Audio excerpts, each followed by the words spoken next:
Pause. What if nothing around you is truly real, and everything exists only because you're observing it? It sounds like a philosophical riddle, and it is. Humanity has wrestled with this question for centuries. But what do we mean by reality?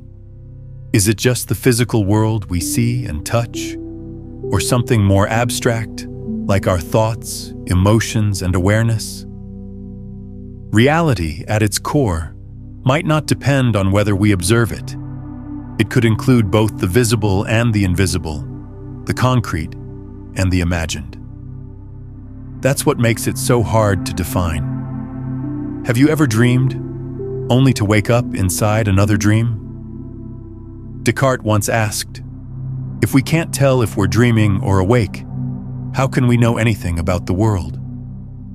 His famous line, "I think, therefore I am," was his way of saying that even doubt proves existence. The Chinese philosopher Zhuangzi dreamed he was a butterfly, free and joyful. But when he awoke, he wondered, was he a man dreaming of being a butterfly? Or now a butterfly dreaming he's a man? Plato captured this mystery in his allegory of the cave. People chained in darkness saw only shadows on a wall and believed them to be real. But when one escaped and saw sunlight and truth, he pitied the rest. If he returned to tell them the truth, they'd likely mock him.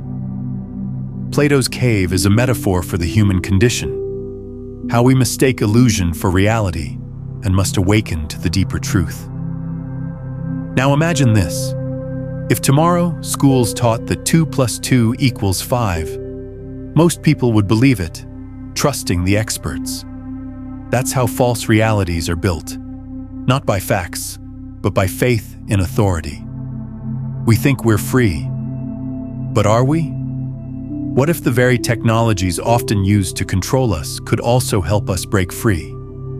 In Hinduism, the world is called Maya, illusion. Our senses reveal only a tiny piece of the truth.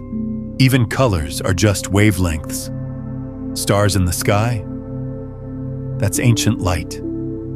Our bodies are made of countless atoms, all behaving in ways guided by quantum laws and biochemical systems we barely understand. Consciousness, too, might be everywhere. This idea, panpsychism, suggests even microbes or photons may have some spark of awareness, not like thought, but like the raw sensation of being. Some believe where there's information, there's consciousness. Simple where the data is simple, complex where it's not. Long before quantum physics, Schopenhauer spoke of two forces, will and representation. What we see is a projection. What truly moves the universe is will, something deep and unseen. In quantum mechanics, entanglement shows that two particles can be instantly connected, even light years apart. Some experiments, like the double-slit test and Schrödinger's cat, suggest that observation alters reality itself.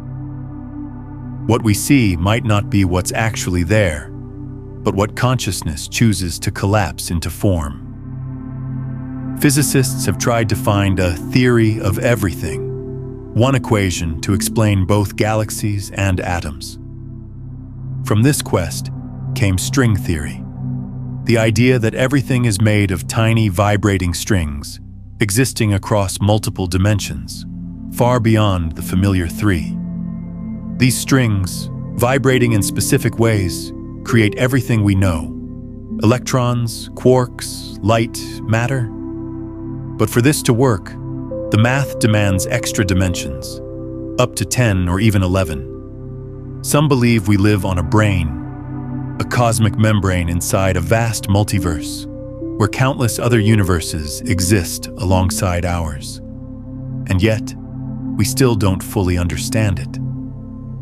String theory helps explain why gravity is so weak, maybe because it flows into other universes. It also hints that our own universe may have emerged from brains colliding or separating in higher dimensional space. But perhaps the most provocative theory of all is that we're inside a simulation. Just like in The Matrix, where Neo must choose between a red and blue pill to stay asleep or awaken to the truth, we face the same question. How would we know if our reality is a simulation? Nick Bostrom, a Swedish philosopher, proposed in 2003 that advanced civilizations could simulate entire worlds, complete with conscious beings who believe they are real.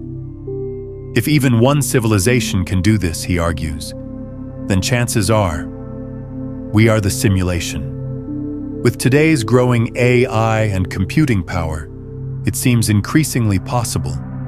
A simulation might only render detail when observed, saving energy. Maybe our universe began moments ago, with all memory preloaded. Maybe distant galaxies are just part of the illusion, never meant to be explored. Even consciousness could be part of this simulation, a coded echo of something ancient, replaying itself.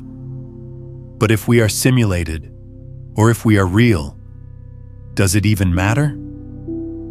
Across cultures, there are metaphors to help us understand this mystery.